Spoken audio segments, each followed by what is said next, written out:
Hello, everybody, and welcome to Taking Control, the ADHD podcast on rashpixel.fm. I'm Pete Wright, and that there is Nikki Kinzer.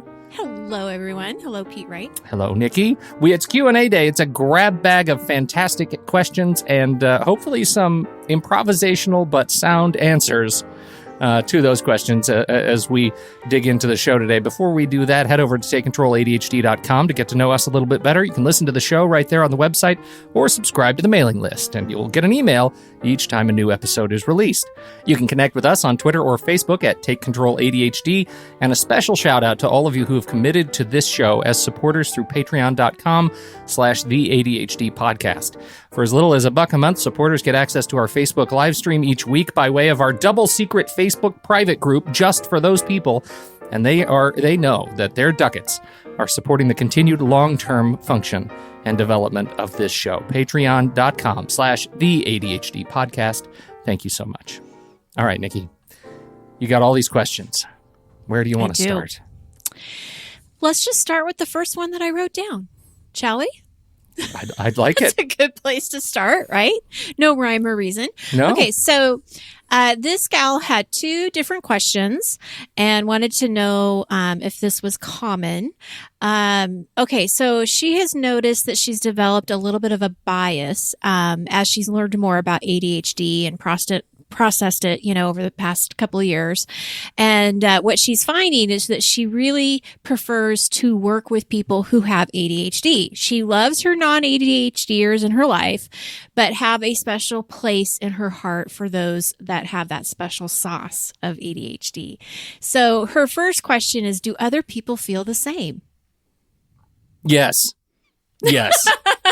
Yes. Hallelujah. Amen to that. Yes, absolutely. But, I don't think it's because they have ADHD, right? I really don't think it's just because I like working with people who have ADHD.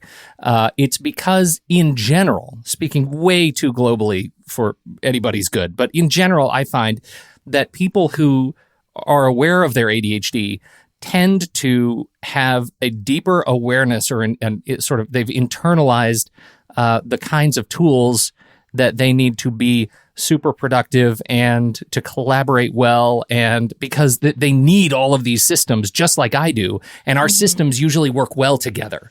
And so I find it's just easier to work with people with ADHD because they already speak my language. They already understand why I need accountability and why I need reminders and why I need, everything documented just so. So it's just, so I don't know that it's necessarily that I smell ADHD on them. Somebody's chumming the water. I better get over there. But more that we have a common tongue, and that's really important. Yes. And I think it's similar too to, you attract the people that are like you. You attract the people that, think like you. And one of the things that is hard, I think, for a lot of people, unless you are one of those people, is being around negative people. When you're a positive person, you're going to you're probably going to more attract that positive person in your life and be less attracted to the negative. And it's kind of the same thing. It's like you want to be around people who think like you, understand you, accept you, and all of that. So yes, I agree. I think it's very normal. Well, and I think there's a real benefit to being aware of this, which is, if you want to attract those people, be very open about the kinds of tools and sort of lifestyle you live, because they'll smell the ADHD all over as you well. too. And and you want to bring those people into your life. So that's important. Absolutely. Okay. And just to add on to this real quick, I did have a question about a week ago, and she wanted to know, this is a different person, but it leads into this. She wanted to know the differences between sort of how an ADHDer thinks and a non-ADHDer thinks.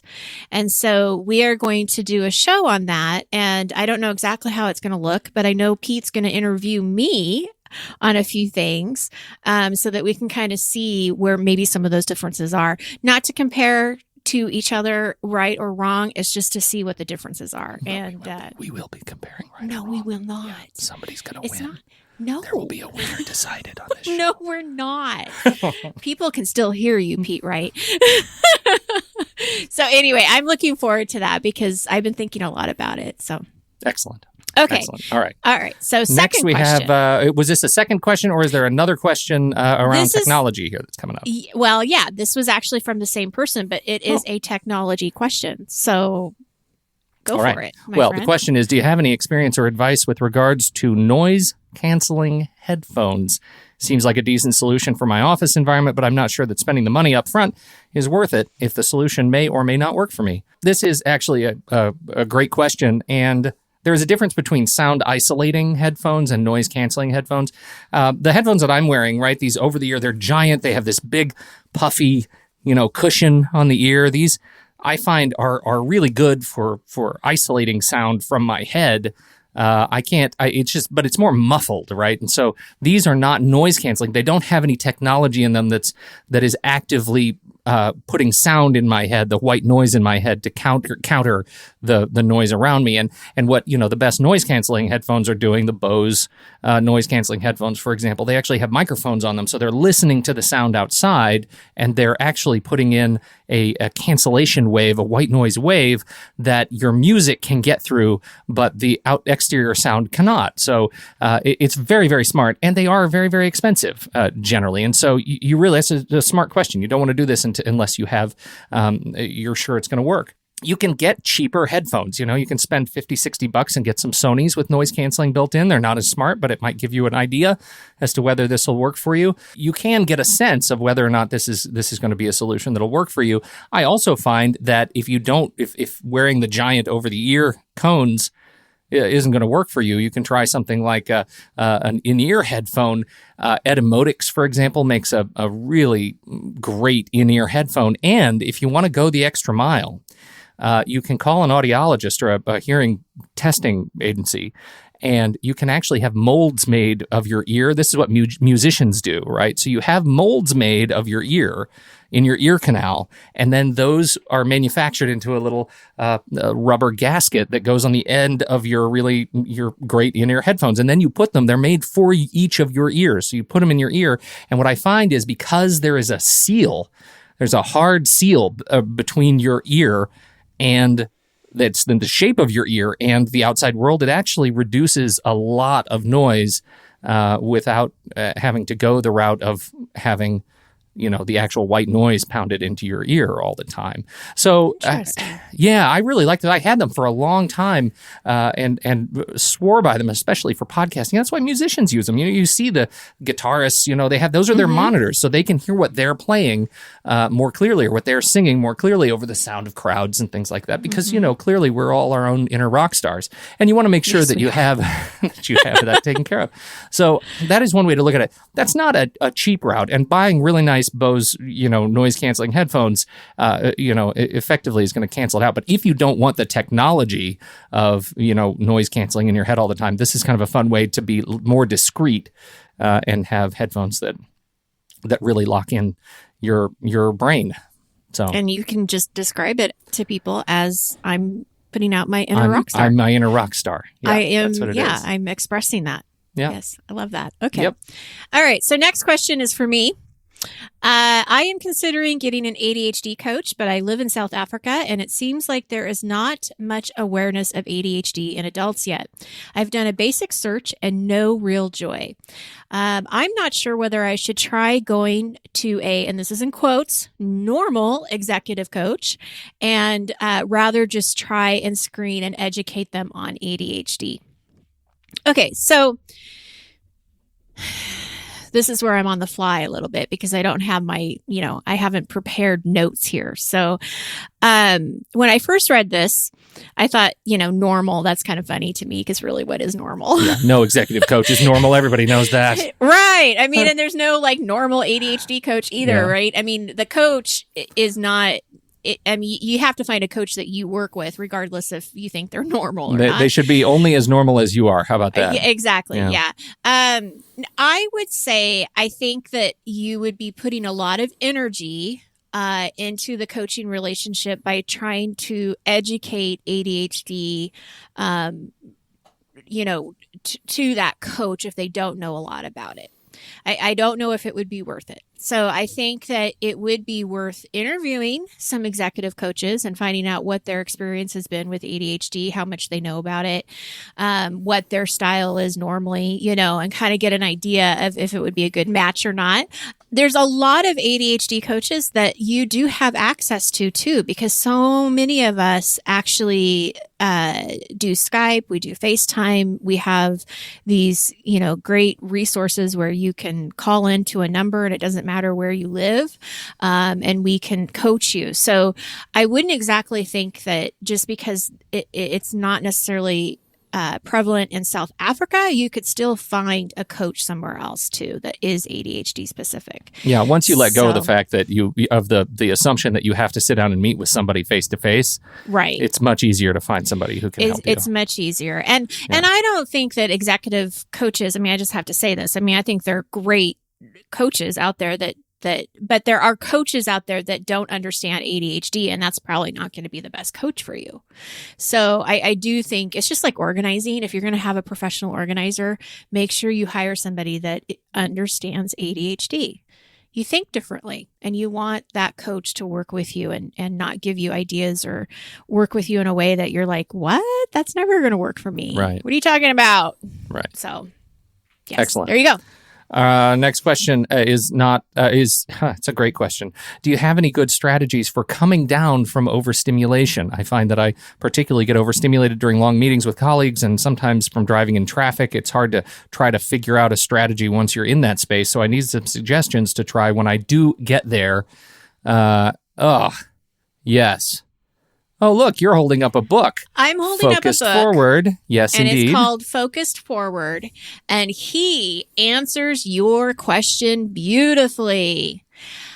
I mean, you want me to answer this right away? Well, I think you should answer it right away, yeah. Okay, tag on. Okay, so he is very much into mindfulness and into finding that safe, happy place in your mind that you can go to when you're going through an emotional ADHD storm. Absolutely recommend that you check that out. And what's so great about that is it doesn't matter what space you're in. No one knows what you're thinking. No one knows what's going on in your mind and how you're calming yourself down. So that is my suggestion. What's yours? Well, I'm a big fan of mindfulness too. If you're not checking out the meditation or mindfulness apps that we've recommended on this show, you should definitely do that. Make sure you have one at hand to tune that to be able to sort of tune that station in your brain and sort of retune it to something soft and AM. Yes. For me, actually, of late, and I find this interesting. And maybe it's akin to prescribing a stimulant for ADHD, right? You know, that Adderall and Concerta, they're stimulant medications, right? And so that's what you already are overstimulated, so you prescribe a stimulant. I'm not a doctor or nurse on this stuff, so I'm not going to explain it. But what I've done for my brain is I stumbled onto this podcast of these four guys, these brothers and their dad, and they are playing a years-long Dungeons and Dragons game. And it's called The Adventure Zone. And when I am overstimulated, I'm not kidding, because this is a thing that I am absolutely furthest from participating in my day-to-day work life, right? So I'm working, I'm in meetings, I'm on shows, and I get myself overstimulated.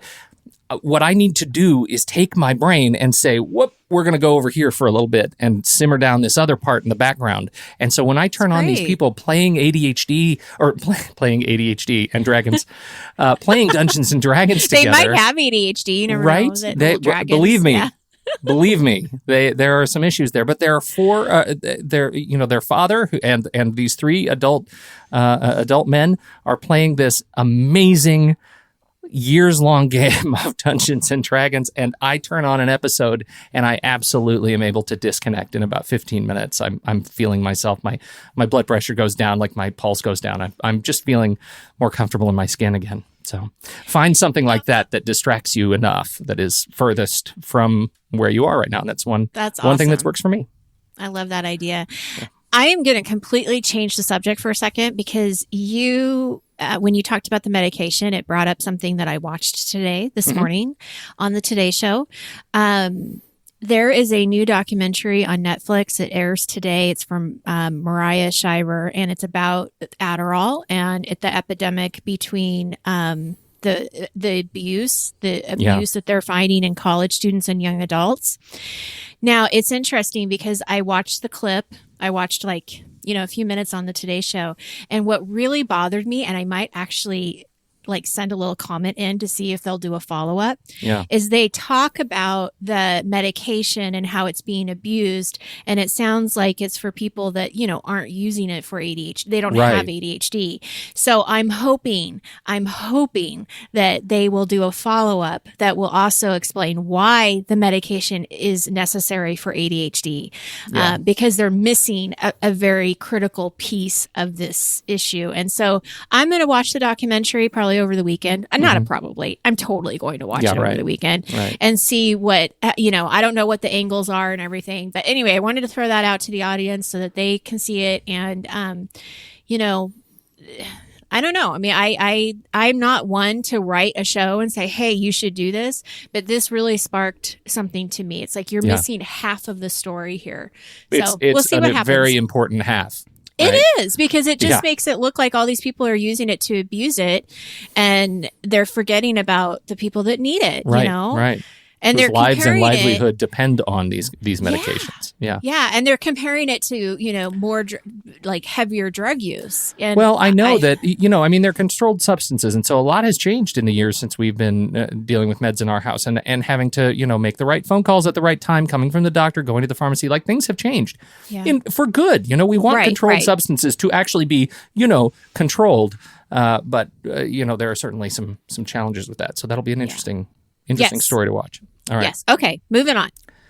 So there was a shout out from a listener who talked, and I don't have the email in front of me, but I know that he was a big advocate for Trello and Habit Bowl. Mm-hmm. And he really felt like these were good apps to use, and they worked with him or worked for him and his ADHD.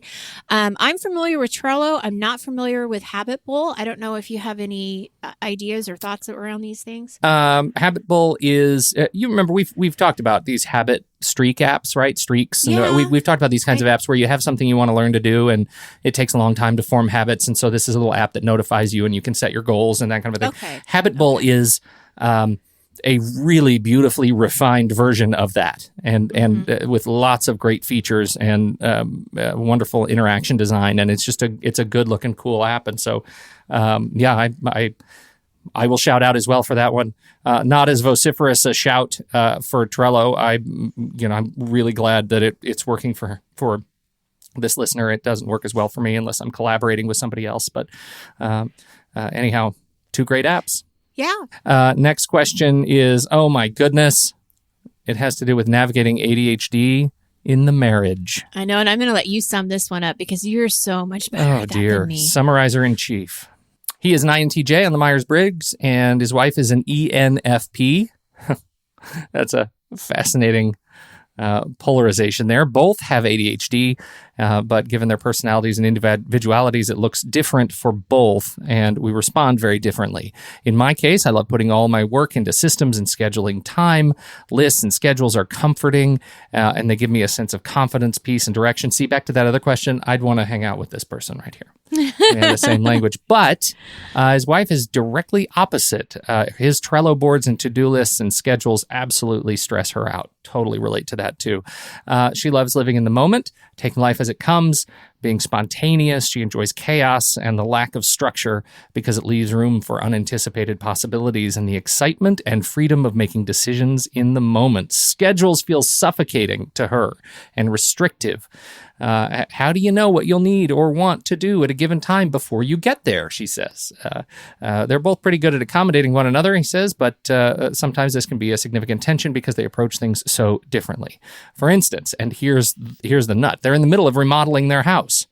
In this kind of situation, his inclination to make lists of all the renovations that they want to do, prioritize them, schedule them, put them in on the calendar. And until I do that, I feel stressed out by the nebulous tasks floating around in the air. But from her perspective, if she even thinks about making a list or a schedule, she starts to feel suffocated and boxed in.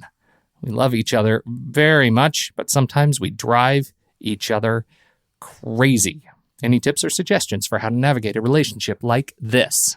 Go, Nikki Kinzer, go. Oh, gosh. Holy cow. Gosh, it's so hard because relationships are so tricky. And, I can only base my own opinion on my own relationship, right? And the differences that my husband and I have on how we do things. And it really comes to compromise. I mean, it just really comes to accepting that there's a way he does things and a way that I do things, and kind of coming into the middle. And sometimes sometimes we can reach that happy place, and sometimes one of us is more irritated.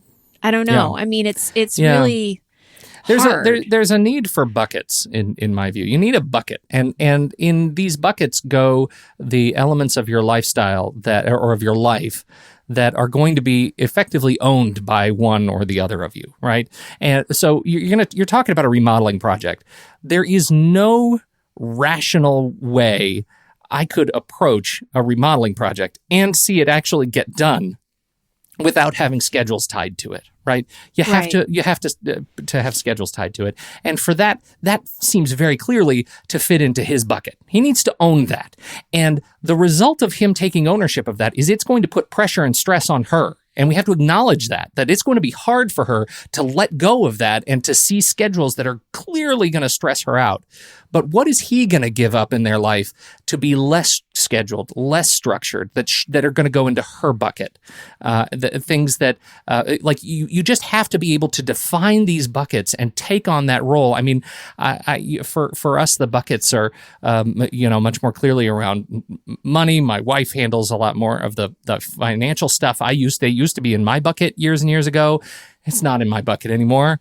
My brain just doesn't handle it the way hers does. So it's in her bucket. And money still stresses me out. It puts pressure on me. It pushes me against a wall because it's not my comfort zone. But there are things that I have in my bucket as well that stress her out, that push her. And we have come, that compromise has come, the compromise has become sort of comforting because we both know that it's pretty even.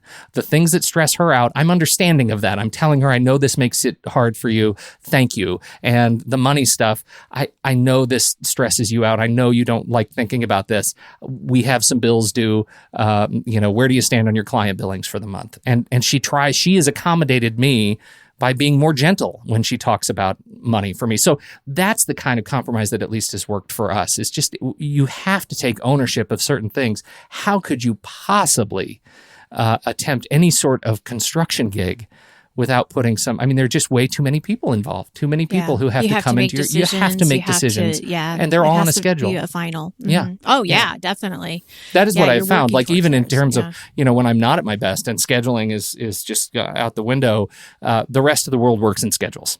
It's just the way it is. And that's one of the accommodations you have to come to terms with. So there you go. I mean, it's not a black and white answer. So I think we did what we could without being marriage counselors. It's a really hard one, without right? being marriage counselors. Yeah, truly. Yeah. So, okay, there you go. Next question. How can you remind yourself of reminders? Like you need to set your alarm to go to lunch, but you forget to set your alarm. So I have a little story about this. It was perfect timing.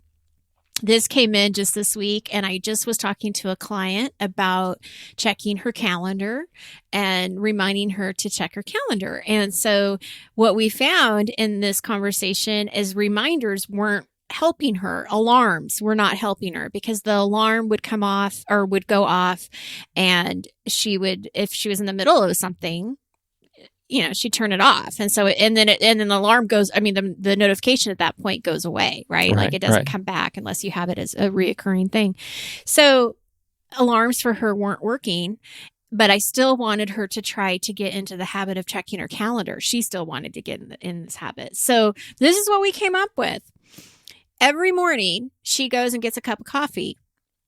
So on her coffee maker right now, there's a little sticky note that says calendar. And that's her reminder to go check her calendar.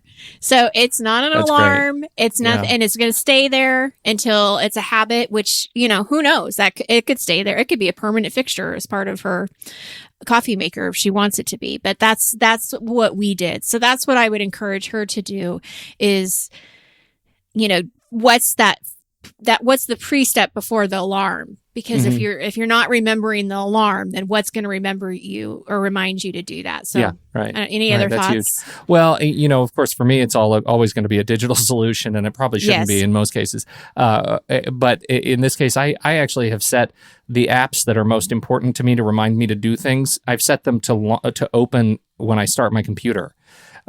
So like my Todoist is the first app that launches after my computer's been shut down. So it's the first thing I see. And that is the same thing I think that you're talking about, right? Right. There's a visual. Put the reminder as the first thing you see wherever you're going to be. And I'm already working on my computer during the day, so it's the first thing I see. And so whether it's a Post-it note on the coffee maker or something written on a whiteboard in the shower, right? I mean, that's another one. That's where you're going to be, like calendar when you're in the shower. It's going to, as you're there, you're thinking about it. So I think that's great. Put the reminder where you're going to be.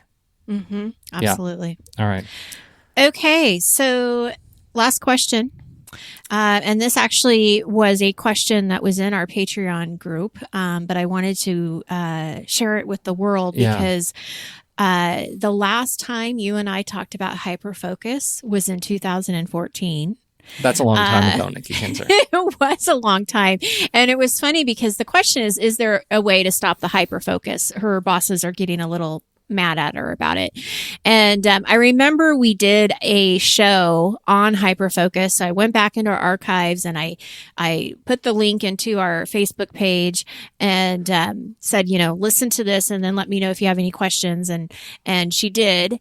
And she's going to try the alarm strategy, which I remember is that strategy of setting those alarms. If you're going into something that's more hyper-focus mode, like you think you're going to get into hyper-focus, having those reminders, those little alarms, they're going to pop in and say, okay, you have 15 minutes, you have 10 minutes, 5 minutes, whatever. Yeah. But I thought it was still worth us kind of just having another conversation about hyper-focus because 3 years is over 3 years is a long time for us not to talk about it. Yeah, and it's still the same challenge, right? Yes. I mean, the challenge itself hasn't changed, and for me, I've grown less in favor of looking at hyperfocus as a superpower over the years. It can be, it really can be, but maybe it's as I get older, just 3 years older, it becomes more of a challenge to shake myself out of it. When I get into it, I would say, on the other hand, as I get older, it's much harder for me to fall into it. I'm struggling with hyperfocus less than I have been, but when I fall into it, it's harder for me to get out. Like it can go for days with little sleep, wake up thinking about the same thing, invasive thoughts, can't get out of it. But maybe because of all the other accommodations in my life that's that I have around the diligence of work when I'm going to do the work, alarms and things. Maybe I'm sort of softening the blow of hyperfocus, but that's not to say. So I guess that's to say maybe there's hope. There's hope. Well, there's something about what you just said. I think there's something about what you just said is that you have put these. You're very. Your calendar is very structured in the sense that you really do have a sense of when you're going to work on certain things. So I'm wondering if there's something there that she could attach to and learn from you, is that maybe that is a way to kind of deal with that hyperfocus when you're at work, is that, these are the boundaries. These are the set times that you are going to work on this, because there is a consequence here. There is a cost that she's feeling. And that is that her bosses aren't very happy with her getting into hyperfocus. Yeah. Part of it, for me, again, the sort of tools that go into my scheduling are are you breaking down each task into into its smallest component parts? If you're doing that, then you sort of limit the risk of falling into hyperfocus, because part of what happens with hyperfocus is you have this giant task, and once you dive into it, you see no framework, right? You see no divider of the work. You just start plowing through it and do it all and do it until you're done, because that's just where the invasive thought is.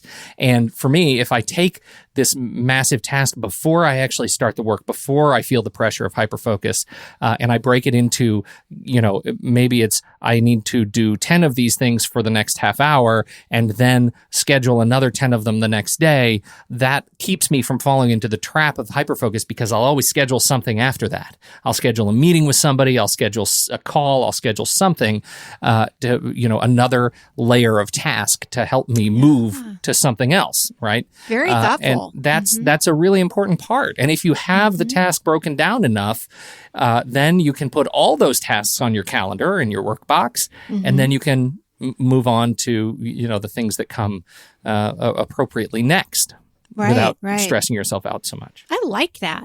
You like that? I do. Well, I hope it helps. That's certainly something to try, and we can talk about that again later. But it's one of those things that really helps me. And when I open up Todoist in the morning and I see my schedule laid out with all my tasks with their agenda sort of built in, boy, there's a lot of comfort that comes in that. Absolutely. Yeah. That was it. That's it. That's all the questions that came in. Thank you, everybody, for writing in all those fantastic questions. And thank you, live stream viewers, for putting up with our the whole show. We'll call it the whole show, trademark. That's right. Taking control of the whole ADHD podcast. The good, bad, and not ugly. The good, bad, and the coughing. A lot of editing. That's right. Some good editing today. But thank you all. We really appreciate you doing this. And obviously, I'm coming in here like just death warmed over, but it's because I just love this whole thing. Like, I love this whole experience. This is really, really fun doing this. And people don't know you have 102 fever right now. I do. And so I'm looking at Pete Wright, and there's this like glaze in his eyes. It is kind of a glow. So I have to say, focus. You did a fantastic job today for having the flu, cold, whatever it is that you're dealing with. 102 fever. Your wife is sick. You're sick. Your son is sick. Thank you so much for being here, Pete. Well, you certainly did not need to show up, and you did. So I really appreciate it. It's important to me. So thank you. I appreciate it. And thanks to everybody for putting up with me and for tuning in and downloading. We appreciate your time and your attention. On behalf of Nikki Kinzer, I'm Pete Wright. We'll catch you next time right here on Taking Control, the ADHD podcast.